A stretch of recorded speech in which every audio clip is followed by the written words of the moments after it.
Welcome to BV9 news bulletin. ముందుగా headlines చూద్దాం.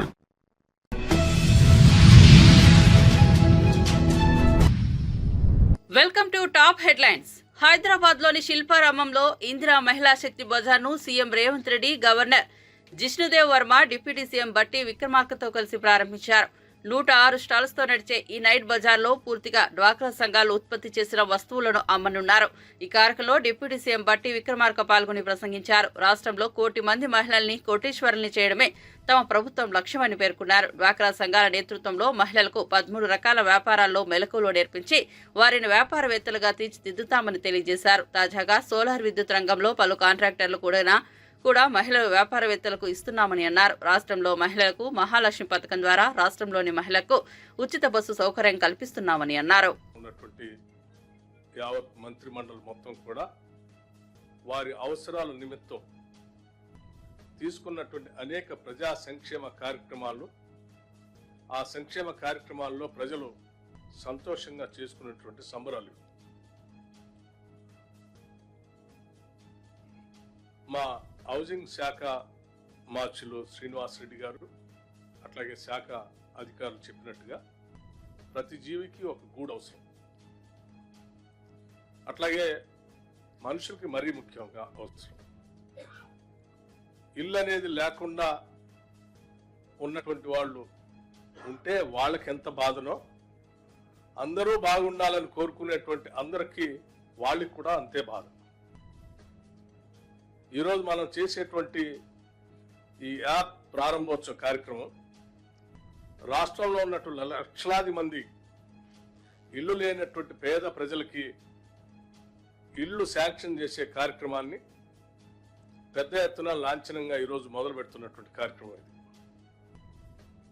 ఇది ముఖ్యమంత్రిగా ఉన్నటువంటి రేవంత్ రెడ్డి గారు ఆనాడు రాష్ట్ర కాంగ్రెస్ కమిటీ అధ్యక్షులుగా పెద్ద ఎత్తున అనేక ప్రాంతాల్లో పాదయాత్ర చేసినటువంటి సందర్భంలో కానీ, భారీ బహిరంగ సభలు ఏర్పాటు చేసినప్పుడు కానీ, అట్లాగే నేను సిఆర్పి లీడర్గా ఉన్నప్పుడు పాదయాత్ర ఆదిలాబాద్ నుంచి ఖమ్మం వరకు చేసినప్పుడు కానీ, ప్రజలందరూ వారి గుండె చప్పుల్ని రాష్ట్ర కాంగ్రెస్ నాయకత్వానికి తెలియజెప్పి ఈ రాష్ట్రం తెచ్చుకున్నదే ఆత్మగౌరవంతో బతకటానికి. ఆ ఆత్మగౌరవం అనేది ఒక పరిశుభ్రమైనటువంటి పక్కా ఇంట్లో కుటుంబం యావత్తు ఉండగలిగితే తల ఎత్తుకొని ఆత్మగౌరవంతో బతకడానికి అవకాశం ఉంటుంది. అందుకే ఈ ప్రత్యేక రాష్ట్రం కావాలని కోరినప్పుడు సకల జన సమ్మెలో పెద్ద ఎత్తున పాల్గొని ఈ రాష్ట్ర అవతరణ కోసం ప్రతి ఒక్కళ్ళం మేము పోరాడాం.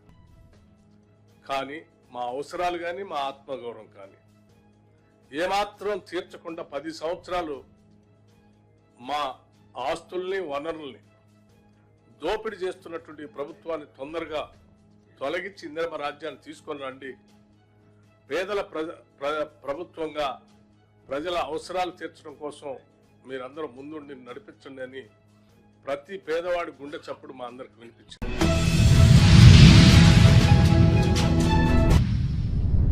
ముఖ్యమంత్రి రేవంత్ రెడ్డి ఆదేశాలతో పోలీసులు పనిచేస్తే ఆ తర్వాత ఇబ్బంది పడేది వారేనని BRS senior MLA Harish Rao అన్నారు. పోలీసులు రాజ్యాంగానికి, చట్టానికి లోబడి పనిచేయాలన్నారు. కాంగ్రెస్ ప్రభుత్వం శాశ్వతంగా ఉంటుందని భావించవద్దన్నారు. గచ్చిబౌలి పోలీస్ స్టేషన్ నుంచి రాత్రి 8 గంటల తర్వాత ఆయన పోలీసులు విడుదల చేశారు. ఈ సందర్భంగా హరీష్ రావు మాట్లాడుతూ రేవంత్ రెడ్డి పాలన ఇందిరాగాంధీ ఎమర్జెన్సీని తలపిస్తోందన్నారు. రేవంత్ రెడ్డి కాంగ్రెస్ నేతలు చెబుతున్న మార్పు, నిర్బంధాలు, అక్రమ అరెస్టులు రాజ్యాంగ ఉల్లంఘనేనని ఎద్దేవా చేశారు. పోలీస్ స్టేషన్లన్నీ కాంగ్రెస్ పార్టీ కార్యాలయాలుగా మారిపోయాయని విమర్శించారు. ఎఫ్ఐఆర్లు పోలీస్ స్టేషన్లలో కాకుండా గాంధీ భవన్లో తయారవుతున్నాయని ఆరోపించారు.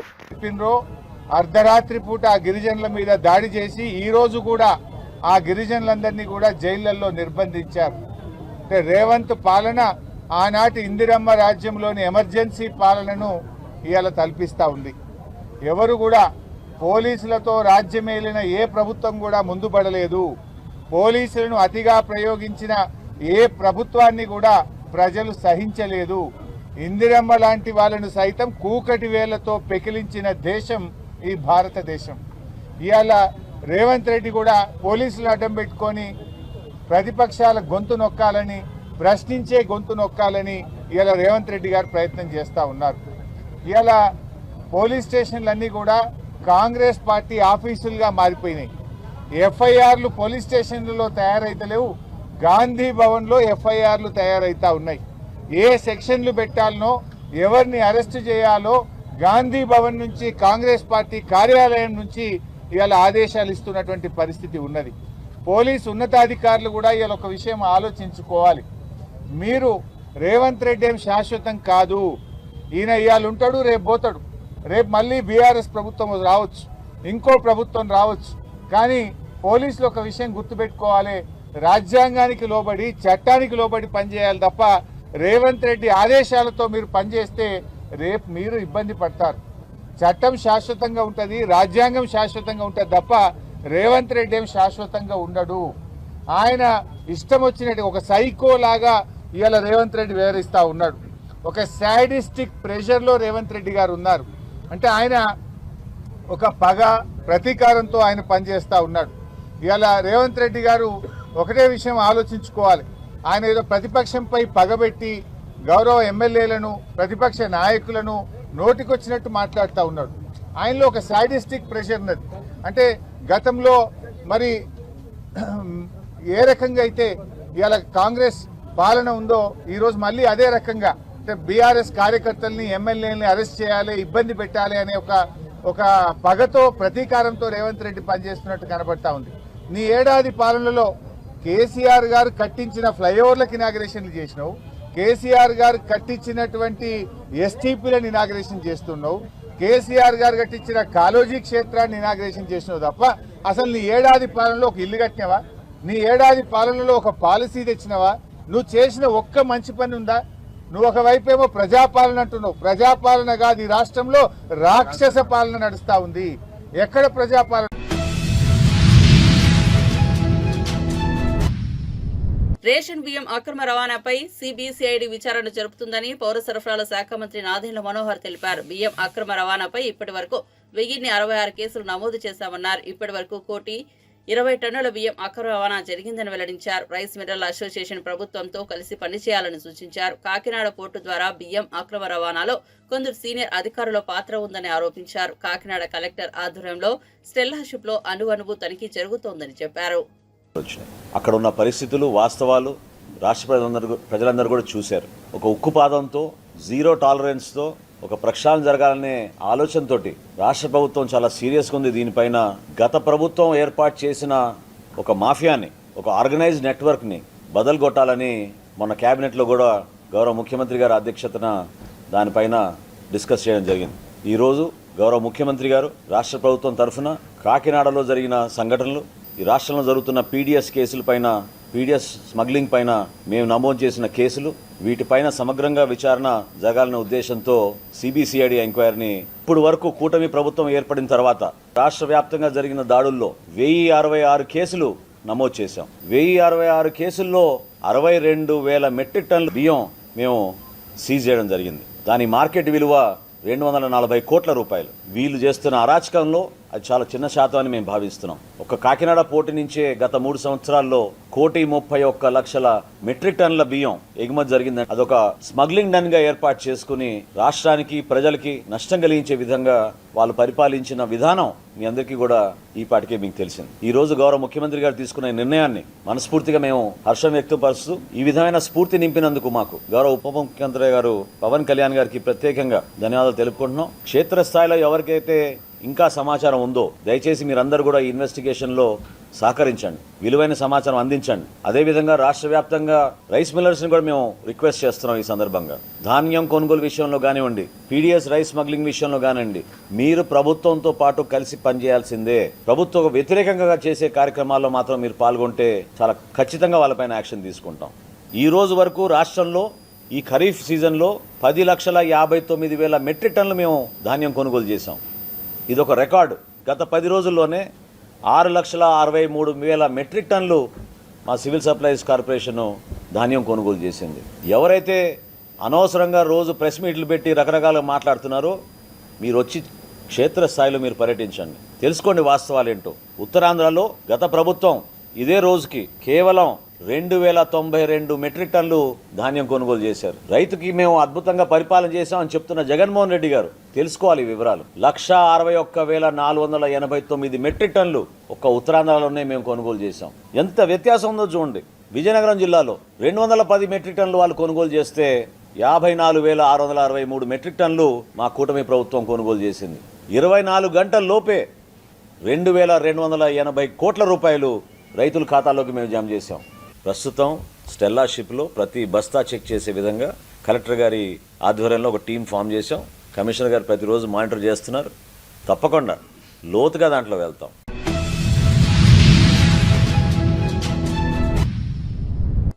మలయాళీలు స్వతహాగా కష్టపడే తత్వం కలిగిన వారని, ప్రపంచంలోని ఏ మూలకు వెళ్లినా కేరళ వారు ఉంటారని భారత రాష్ట్ర సమితి వర్కింగ్ ప్రెసిడెంట్ మాజీ మంత్రి కె తారక రామారావు అన్నారు. అమెరికా వంటి దేశాల్లో కేరళ పారిశ్రామికవేత్తలను చూసినప్పుడు ఈ విషయం అర్థమవుతుందని పేర్కొన్నారు. కేరళలో పెట్టుబడులు పెంచే కార్యక్రమాన్ని చేపట్టగలిగే శక్తి ప్రతి ఒక్క మలయాళీలోనూ ఉన్నదని ప్రశంసించారు. కొచ్చి నగరంలో నిర్వహించిన టైకాన్ కేరళ అవార్డుల ప్రధానోత్సవంలో కేటీఆర్ మాట్లాడుతూ కేరళలో పెట్టుబడులకు దోహదం చేయడంలో టైకాన్ కేరళ ప్రతినిధులు నిర్వాహకులుగా చేసిన కృషి అభినందనీయమని ప్రశంసించారు. ప్రతి అంశంలోనూ రాష్ట్రాల మధ్య పోలిక అవసరం లేదని పేర్కొన్నారు. In terms of human development indices. And over the years, again, when Kerala branded itself as God's own country and has really disrupted the way we market our state for tourism, again, it set a benchmark. Now, there's no reason why a state like Kerala, which consistently has topped in the past on human development indices, has disrupted in the way it presented itself to the world, there's no reason why it cannot once again reinvigorate, reinvent, reorient, and rethink its strategy in terms of accomplishing the much needed entrepreneurial ambitions of the entrepreneurs here. I do understand that there are inherent limitations. I do understand that there are challenges. But the fact is, Keralites, Malayalis have done exceptionally well across the world. You know, today, if you look at the Middle East, the Gulf, you would run into pretty much, I think every third or second Indian you would run into is a Malayali. So the kind of entrepreneurial spirit, the kind of talent that we see in Malayalis and Keralites elsewhere in the world is something that we can truly draw inspiration from, and I'm sure we can create more and more such success stories right from here.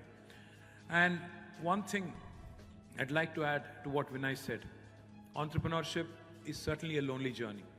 And most of entrepreneurial success stories that you would hear, especially in a country like India, are despite the government. Not because of the government. They're mostly despite the government. What I would like to urge all of you is, of course, governments have to help you, governments have to support you, governments have to stand by you. And I'm sure even the government here is doing its best in terms of just changing its approach, in terms of reorienting itself, in terms of connecting with you and working with you more closely. But without having to wait for the government, I think you should start working with each other, start building stories, start building fabulous successes, and start showcasing them more. TiE Kerala, I'm sure, has done a great job over the years in terms of building a brilliant network, but I think a lot more can be accomplished by way of drawing in inspiration from other parts of India, as also other parts of the world as well. And as I promised, whatever little we can do as a fan of Kerala, as an admirer of Kerala, whatever little we can do as outsiders who can bring in probably some fresh perspective, we will do. And as I was promising to Murali and Anisha just a while ago, if the TiE Global Summit does come here, I will do everything to evangelize and to support the event in my...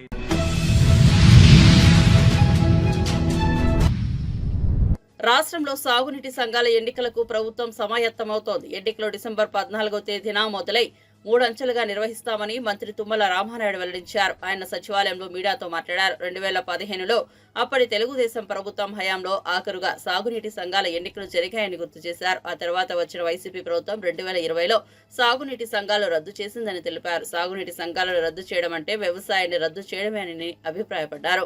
సాగునీటి సంఘాలలో రైతుల భాగస్వామ్యం ఉంటుందని తెలిపారు. దీంతో వారి పర్యవేక్షణ జవాబుదారీతనం ఉంటుందన్నారు. అందుకే సాగునీటి సంఘాల రైతులకు అత్యంత మేలు చేస్తామని అభిప్రాయపడ్డారు. ఏదైతే ఉందో దానివల్లనే ఆ పనులన్నీ కూడా సక్రమంగా జరుగుతాయి, పర్యవేక్షణ ఉంటుంది, జవాబుదారీతనం ఉంటుంది.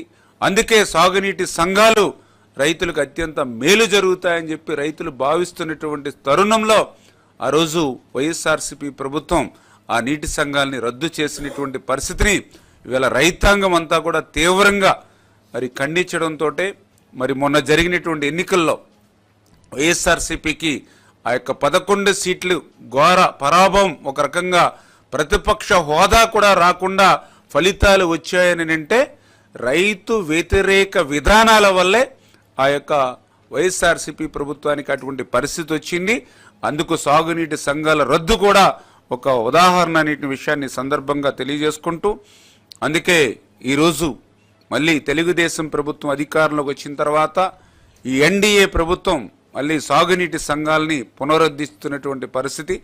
ఆ సాగునీటి సంఘాలకు సంబంధించి మరి వివిధ శాఖలతోటి అందరితోటి కూడా కసరత్తు చేసి ఏదైతే రేపు డిసెంబర్ 14వ తేదీన ఈ యొక్క సాగునీటి సంఘాలు ఎన్నికలు మరి ప్రారంభమవుతాయనే విషయాన్ని కూడా మీ ద్వారా తెలియజేసుకుంటూ, ఈ యొక్క ఎన్నికలు కూడా 3 అంచెల విధానగా ఏదైతే డిసెంబర్ 14న మరి డబ్ల్యూఏ నీటి సంఘం టీసీ, అదేవిధంగా ఆ నీటి సంఘం అధ్యక్ష, అదేవిధంగా ఉపాధ్యక్షుల ఎన్నిక జరుగుతుంది.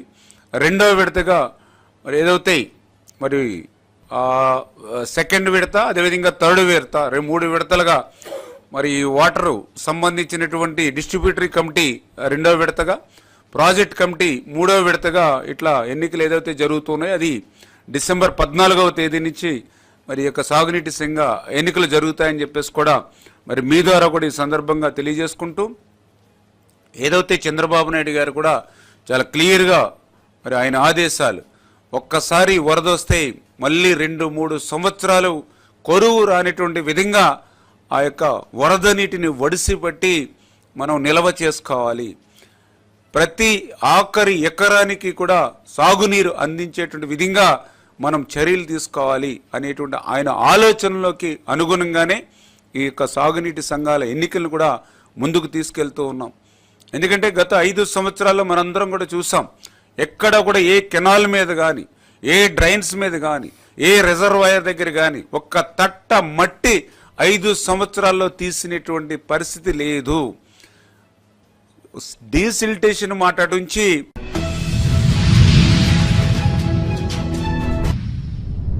ఇక నుంచి షెడ్యూల్ ప్రకారమే అన్ని పరీక్షలు నిర్వహించడం జరుగుతుందని Telangana public service commission chairman Burra Venkatesham స్పష్టం చేశారు. హైదరాబాద్ నాంపల్లిలోని టీజీపీఎస్సీ కార్యాలయంలో ఆయన కమిషన్ చైర్మన్ గా పదవి బాధ్యతలు చేపట్టారు. ఈ సందర్భంగా బుర్రా వెంకటేశం మాట్లాడుతూ టీజీపీఎస్సీపై పూర్తి స్థాయిలో అభ్యర్థులు తిరిగి విశ్వాసం పెంచేందుకు కృషి చేస్తారని చెప్పారు. ఐఏఎస్ కావడం తన కళ అని తెలిపారు. ఎంతో కష్టపడి పబ్లిక్ సర్వెంట్ గా మారిన తాను నిరుద్యోగ అభ్యర్థుల కోసం 3.5 ఏళ్ల సర్వీస్ ను వదులుకొని టీజీపీఎస్సీ బాధ్యతలు తీసుకుంటున్నట్లు తెలిపారు. ఇప్పటి వరకు తప్పులు చేసిన వారు ఎవరైనా కమిషన్ లో ఉంటే తప్పుకోవాలని సున్నితంగా హెచ్చరించారు. అనే ఒక ప్రగాఢ విశ్వాసం ఉండేది. ఆ ప్రగాఢ విశ్వాసాన్ని అన్ని రిక్రూటింగ్ ఏజెన్సీస్ పూర్తి స్థాయిలో నిర్వర్తించినందుకే నాలాంటి వారు కూడా ఎలాంటి పరిచయాలు లేకుండా కేవలం ప్రతిభ మీద ఆధారపడి ఉన్న వ్యక్తులకు కూడా ఐఏఎస్ స్థాయిలో నేషనల్ లెవెల్లో 15th ర్యాంక్తో రాగలిగాను. కాబట్టి అదే ప్రగాఢమైన విశ్వాసాన్ని ఇప్పుడు ఉద్యోగ అభ్యర్థులందరికీ కూడా, జాబ్ సీకర్స్ అందరికి కూడా, కాలేజెస్లో ఉన్న పిల్లలందరికీ కూడా I want to give that confidence back. ఒక పూర్తి స్థాయి నమ్మకాన్ని కల్పించడమే నా ప్రధానమైన ఫస్ట్ టాస్క్. అది number 1 is to restore the complete confidence, సంపూర్ణ విశ్వాసాన్ని ఉద్యోగ అభ్యర్థులకి ఇవ్వడం నంబర్ 1. నంబర్ 2, ఈ ప్రాసెస్ ఏదైతే జరుగుతుందో దాన్ని కాస్త స్పీడప్ చేయడం. అంటే పబ్లిక్ సర్వీస్ కమిషన్ కానీ సంవత్సరాల కొద్ది జరుగుతుందనే పరిస్థితి నుండి అది టెన్షన్గా అనుకున్నట్లుగా జరుగుతుంది. ఈ రోజు అంటే అది అదే రోజు ఉంటుంది, ప్రతిదానికి మనకి పోస్ట్పోన్లు అవుతాయి, లేక ఎప్పుడు అవుతుందో తెలీదు, ఎప్పుడు రిజల్ట్ ఇస్తారో తెలీదు, ఇలాంటి కన్ఫ్యూజన్ ఎవరైనా మైండ్లో ఉంటే అది పూర్తి స్థాయిలో వాళ్ళు అది ఆ కన్ఫ్యూజన్ తీసేసుకోవాలి. So have complete confidence in the system and have a complete understanding that everything goes in as per the schedule. అంటే ప్రణాళికాబద్ధంగా ఏదైతే ముందు చెప్తారో దాని ప్రకారమే జరుగుతుంది తప్ప మన ఇష్టాయిష్టాలను బట్టి ఎగ్జామ్స్ అనేది జరగదు. అది second important thing people have to understand.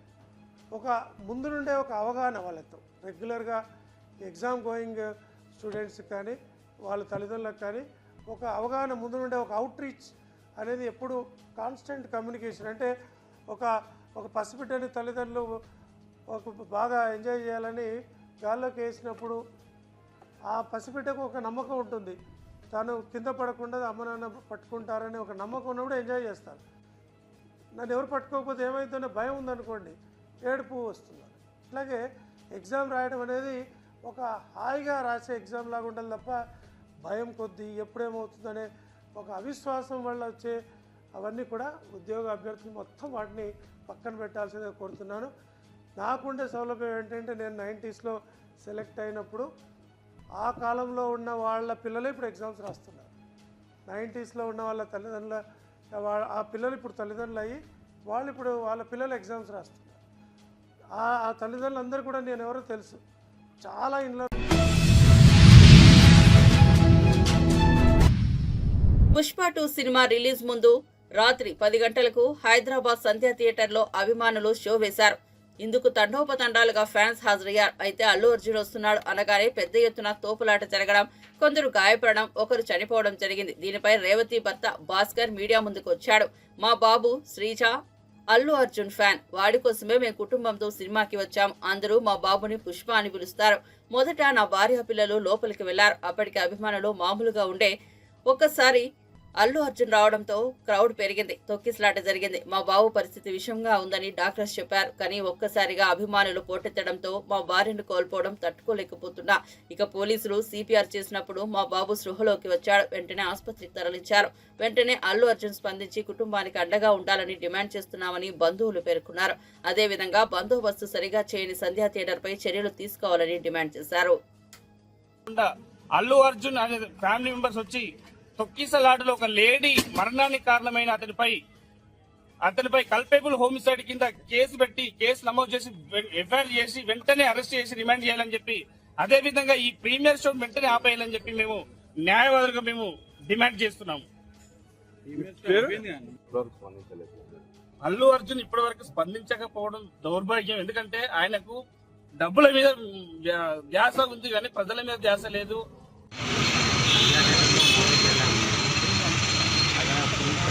మేము బయటనే ఉన్నాము. వదిలేసాడని లోపలికి వెళ్తే అల్లు అర్జున్ అప్పుడే వచ్చాడు.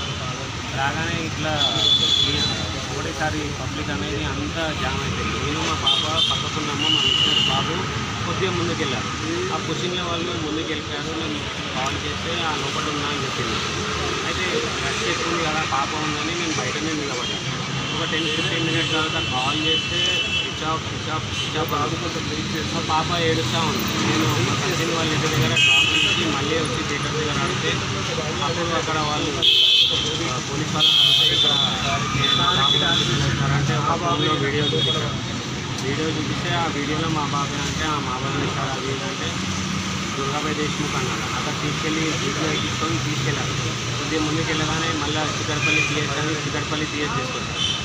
దాని తర్వాత ఇంకా ఏమైంది సార్ నాకు భయం అవుతుంది సార్, నాకు చెప్పండి సార్, నాకు భయం అవుతుంది, నాకు ఏమైంది కరెక్ట్ చెప్పండి సార్ అంటే ఏం లేదు అంతా ఓకే అంటే మా మెసేజ్ కూడా కనిపిస్తుంది సార్. మీ మెసేజ్ మాకు తెలియదు, కొద్దిగా టైం పడుతుంది, ఎంక్వైరీ చేస్తున్నాము అది అన్నారు. సరే అని ఇక్కడ అక్కడ నుంచి ఒక మౌనికా మేడం అని ఇక్కడ మీమ్స్లో ఉన్నారు, మీమ్స్కి వచ్చేసేయండి అని కాల్ చేశారు. ఇమీడియట్ కాల్ చేస్తే ఇక్కడ వచ్చి చూస్తే మొత్తం ఇట్లా వెంటిలేటర్ మీద పెట్టి పెట్టారు. ఒక 48 అవర్స్ అయితే తెలుస్తుంది అది ఇది అని ఆ హాస్పిటల్లో మాట్లాడుతుంటే 2 o'clockకి ఆ మేడం పిలిచి ఇట్లా గాంధీలో ఉన్నారు, మేము ఇట్లా ఎక్స్పైర్ అయిపోయారని చెప్పారు. మీ బాబు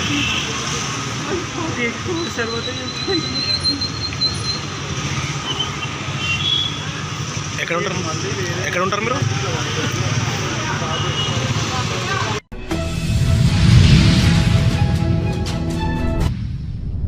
ఇది వరకు చూసిన షాక్లు ఇక ముందు చూడబోనని మహారాష్ట్ర ముఖ్యమంత్రి దేవేంద్ర ఫడ్నవీస్ అన్నారు. 2019 నుంచి 2022 వరకు ఎన్నో సవాళ్లను చూశామన్నారు. శివసేన పార్టీ ఒక్కొక్కటిగా ఉన్నప్పుడుతో కలిసి పోటీ చేసిన బీజేపీ నాడు ప్రభుత్వాన్ని ఏర్పాటు చేసింది. తర్వాత శివసేనలో విభేదాలు వచ్చాయి. ఆ తర్వాత ఉద్ధవ్ ఠాక్రే సీఎం అయ్యారు. ఆ తర్వాత ఏక్నాథ్ షిండే నేతృత్వంలోని శివసేనతో బీజేపీ కలిసింది. దీంతో షిండే మిగిలిన పూర్తి కాలం సీఎంగా ఉన్నారు. ఈ నేపథ్యంలో 2019 నుంచి 2022 వరకు జరిగిన రాజకీయ పరిస్థితుల నేపథ్యంలో ఆయన ఈ వ్యాఖ్యలు చేశారు. భవిష్యత్తులో అలాంటి షాకులు ఏమీ ఉండవని ధీమా వ్యక్తం చేశారు. మహాయుతి ప్రభుత్వ సంక్షేమ కార్యక్రమాలే తమను మరోసారి గెలిపించాయన్నారు.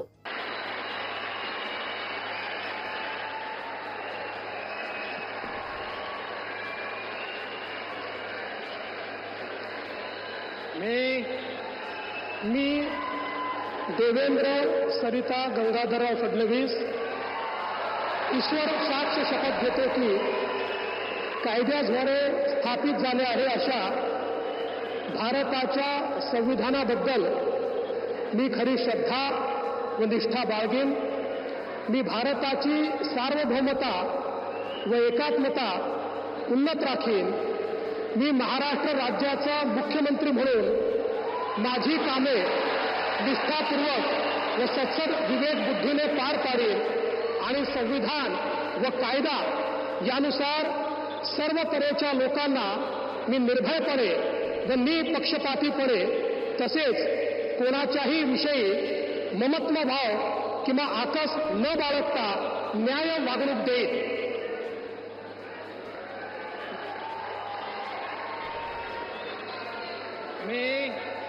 मी देवेंद्र सरिता गंगाधरराव फडणवीस ईश्वर साक्ष शपथ घेतो की महाराष्ट्र राज्याचा मुख्यमंत्री म्हणून माझ्या विचारार्थ आणली जाईल किंवा मला ज्ञात होईल अशी कोणतीही बाब असा मुख्यमंत्री म्हणून माझी कामे यथायोग्य पार पाडण्यासाठी आवश्यक असेल ते खेरीज करून एरवी मी कोणत्याही व्यक्तीला किंवा व्यक्तींना प्रत्यक्षपणे व अप्रत्यक्षपणे कळवणार नाही किंवा त्यांच्याकडे उघड करणार नाही.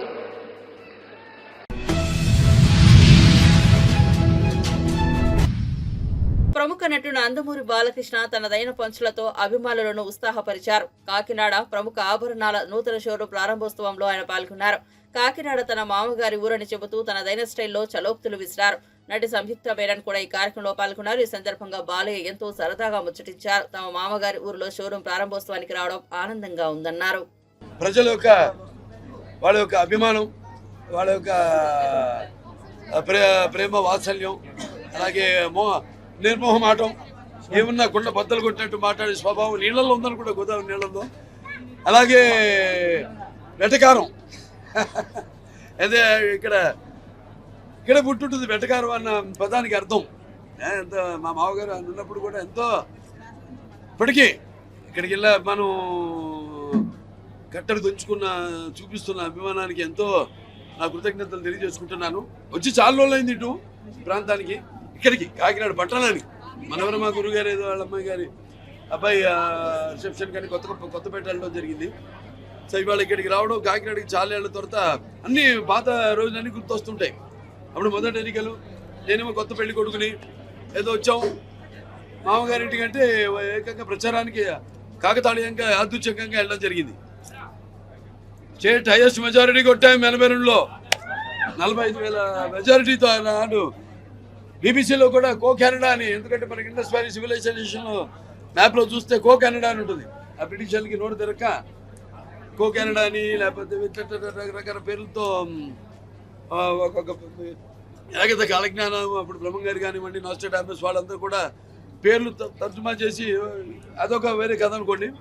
వేద పండితులు, ఈ పుట్టిన ఇల్లు తూర్పుగోదావరి జిల్లా. ఇప్పుడంతా 0 సైజులు ఇవన్నీ పాటిస్తూ, అంటే మనం చూస్తున్న మహిళలు కూడా ఎంత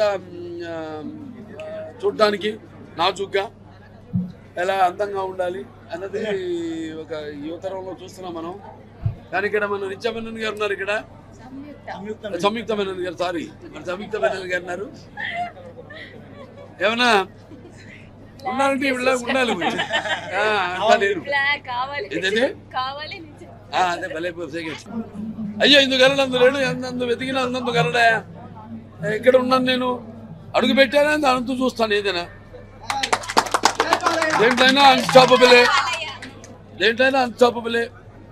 మనం అనుకున్నారా? ఎవరు ఊహించింది చేయడమే నైజం. ఎవరు అనుకోలేదు అన్స్టాపబుల్.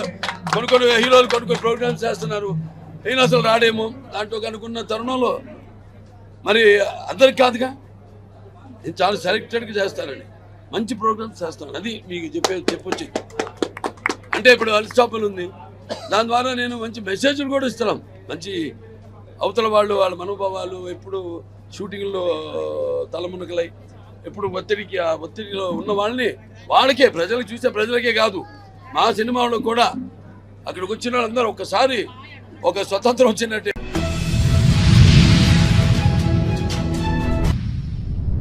ఇవి బులెటిన్ విశేషాలు. చూస్తూనే ఉండండి BV9 న్యూస్.